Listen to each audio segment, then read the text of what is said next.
Welcome to this week's Gig Harbor Real Estate Update, and we're here to see, did January break any records?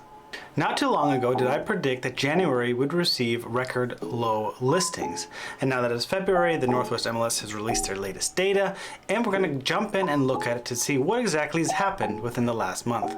Just a quick side note, the content that I'm now giving or presenting to the camera, I wrote yesterday, and now I'm going over it, and now I'm refreshing the data that we're going to look at live, and we're going to actually see discrepancies. So between January's data that I saw yesterday is now different than today's January data, even though that month has now passed. Okay, now let's hit the ground running. We're going to go right into our data from the Northwest MLS. We're going to first go to Gig Harbor, of course. We're going to do residential only. We're going to do previously owned, and anything else? No, I think that's it. Okay, so we're gonna start with our median sales price. We're gonna be looking at 3-month rolling data. And this is what I'm talking about. Yesterday, the data said we were $699,000 was the median sales price. January has now been updated to $701,000. So the thumbnail no longer makes sense, but it was true yesterday. Despite the small discrepancy, what I really want to say is here, January most likely will be the lowest point of the market of the year. So, well, that's not true. Sometimes February can be lower, but it's really a coin toss. I look back 10 years and February has about a 50-50 chance between either being higher or lower than January. So it's really up to the market to decide whether we're going to see higher median sales prices or lower median sales prices here coming this month. I personally think that prices will go up in February just because of the Fed's dovish stance so far, and that inventory is so tight. And I'm going to show you in our next little bit here. But let me show you just some data just to see what's happened between this month and last month, and then also between this month and the year 1 year ago. To end it off, we see that home prices are up. So this right here, this percentage is 3.1%. So since January, and we go back 1 year, so they've gone up by 3.1% since January of 2022. Now, from month to month, however, we've fallen by, let's just say $30,000 or $29,000. And yeah, that's what the current market has been doing. So, but I can see, February ticking up again. Now this is the interesting bit that I want to show you, and that has to do with the new listings. So we're going to click right here on new listings, and we're going to do, instead of 3 years looking back, we're going to go 10 years. And we want to see this pretty steady cyclical cycle we're seeing. And all of a sudden, we've seen January hit a record low here. We had 94 listings in January. Prior months, we saw 141 listings. You can see that there's not been too much variation between that 140-ish range.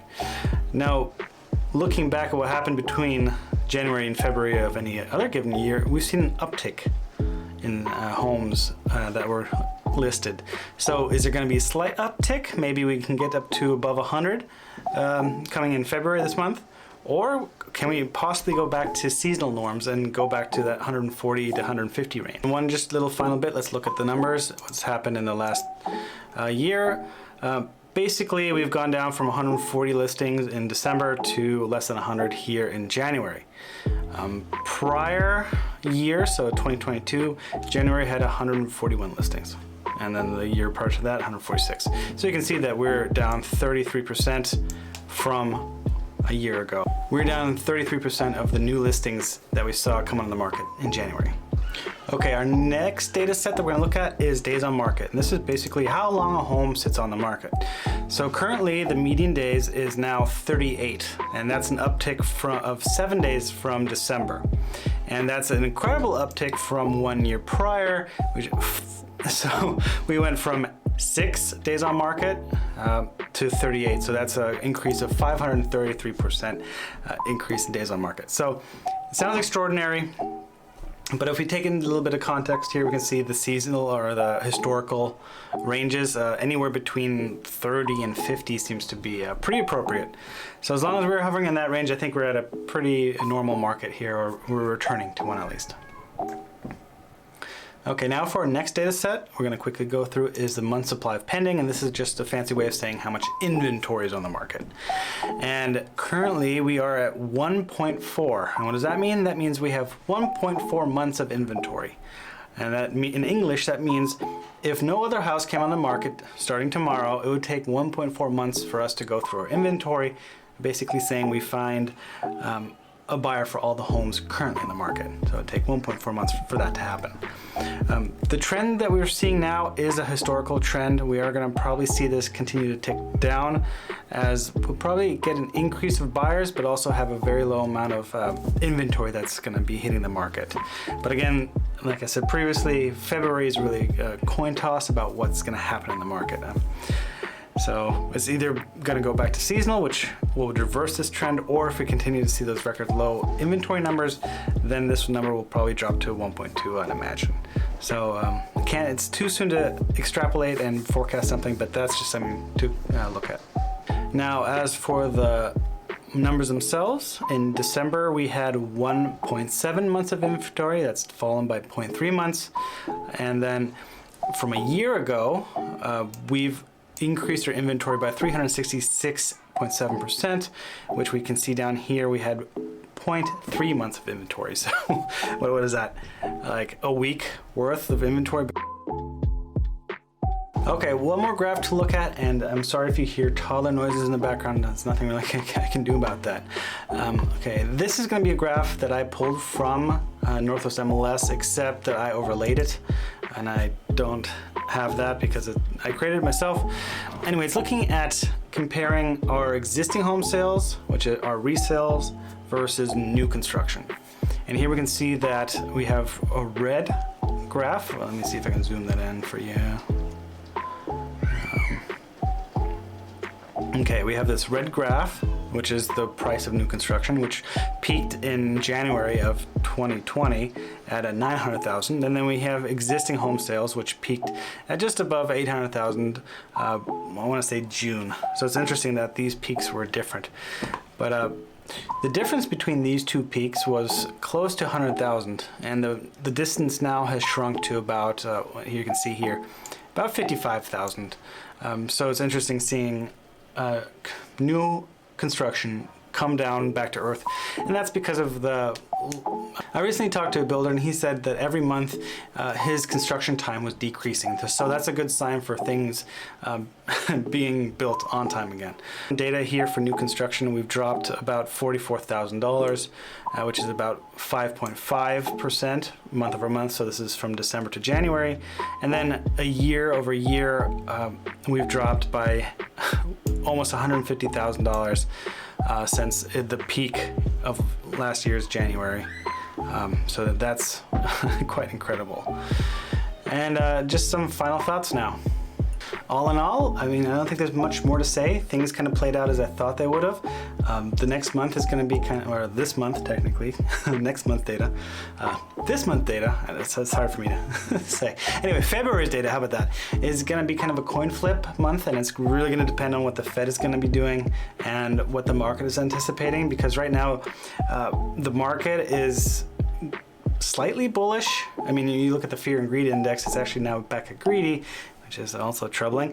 But it shows that the Fed is maybe not doing as much as they should, and this is the Fed's point of view, in trying to cool down the economy. Because the whole thing about cooling down the economy and raising interest rates is to bring inflation down. And if the market is going back up and interest rates, as they're being hiked, is not enough to essentially bring down the economy, then it's kind of counterintuitive. And then the Fed actually might step in to do something more by raising more interest rates. So that's something to be wary of going forward. And unless there's a black swan event, I can't see much more happening in the foreseeable future. So hopefully this winter season will start warming up and thawing a little bit, and then we're going to enter into a nice warm spring. Fingers crossed, right? Okay, stay tuned for our Gig Harbor analysis, or if not, then you can just quit the video here, but thank you for watching. All right, let's look at what's happening in Gig Harbor. Let's go to my screen over here, and we're gonna start customizing our Zillow search because right now looks like it has chickenpox. All right, we're gonna go first for sale. I think the first thing we're gonna do is take off new construction, and then that's fine. I'm gonna take off all the other type of property. We just want houses, and then we're gonna look at. Oh, before we do that, I'm going to draw an outline of Gig Harbor here. Although okay. Not the best line draw, but close enough, okay? So we go from that to 77. I wouldn't even consider this. So I would say 76. I would say 76. So those are the houses that are currently on the market. Now, we take it down to what's happened this week only, and we see that we're now down to 13 agent listings. So those are the houses still on the market. If we want to see what's been sold within the last week, so one house went pending. So which house went pending? Active,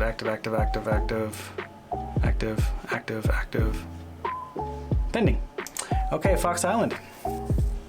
Under $1 million, Fox Island. It went straight to pending, didn't go to inspection, which is interesting. Looks like it's nice and flat, has places for outdoor living, growing your own veggies. Well, it's on the market for 7 days, great. And 1.86 acres, built 2007. Yeah, this looks pretty good. Under $1 million, I think that's definitely a rock solid listing there. Okay, despite this, now let's see what's still in the market. So we're going to do our high, medium, and low real quick. We're going to look at what's on the market here. We got a $2.9 million waterfront house on Fox Island. Looks 4,000 square feet, which is $724. It's on 2.6 acres and built 2019. Now, it says it has 115 feet of waterfront. This offers the longest waterfront on coveted Sedrona Bay. But let's look at actually how much waterfront this house has. I wouldn't consider that 150. Like even this little trick was like, I would consider this as your waterfront, and this is untouchable wetland. So yeah, 20 feet of waterfront. I think it's a little overpriced for the amount of waterfront you get. And the house is pretty recessed, so it's not like you get like grand sweeping views of the water, right? Like this is a kind of a romantic setting, but it's not the big expansive stuff you get for really expensive homes. But it's got 5 saves already. 1 day on Zillow. Well, there you go. A little too expensive for my taste, but all right. What else we got? We got a couple of $2 million. So this is in Canterwood. A couple in Canterwood that are above 1 point something. A couple in Peacock. Okay. All right, well that's on 2.14, just for funsies here. Let's see what you get for $2 million on a gated community, looks like. Is it gated community? Salmon Bay Estates, yeah. That's heavily decorated inside. It's like for sale by owner. Let's see if it is. No, just bad photography. Okay, never mind. I don't know. $2 million without a water view. It's hard for me to swing that. Anyway, if you want to go look at these houses, maybe draw your attention to some of the ones that are on the market, go look at them. We're going to go to our medium price house, which is right in the heart of Gig Harbor. Great views. It's relatively small. Two beds, 1 bath, 1,000 square feet. It is $627 per square foot, and that's because it is right downtown. It has hopefully great views. Looks like you have to trim the veggies over here a little bit, or ask your neighbor to do it for you. But yeah, I mean, if you love like walking and being outdoors and just enjoying Gig Harbor, then this is a great little house here. Okay, the last. I always do the lowest house because some people can't afford a $2 million house. So what does it take to live in Gig Harbor this week? And that's the 615 next to Artendale. What do we got? 2,500 square foot, 3 bed, 2 bath. 615 looks to be right on the money at this point in time. Let's see, half an acre. It's got AC. Anything else we should know? Nothing really. Okay, let's look at what we got here. So it's a 2-level house. It makes me wonder, like the first level doesn't look like 2,500 square feet. It looks more like 1,000 or 1,200 on top of essentially a big basement. So just because the house is big doesn't mean you get that on all the main living area. So I'm curious to see how much, like this is definitely basement. I wonder if they count the garage, because that's troubling. Because I don't see 2,500 square feet in this house. Nice yard though, nice big, expansive yard. Good outdoor. Looks like trespa decking. So yeah, right now 615 is your minimum entry, and of course you can always offer less than what they're asking for. Maybe 600, maybe high fives. I'd imagine they would take. Well, that's all that's on the Gig Harbor market this week. Thank you for joining me, and I'll see you next week.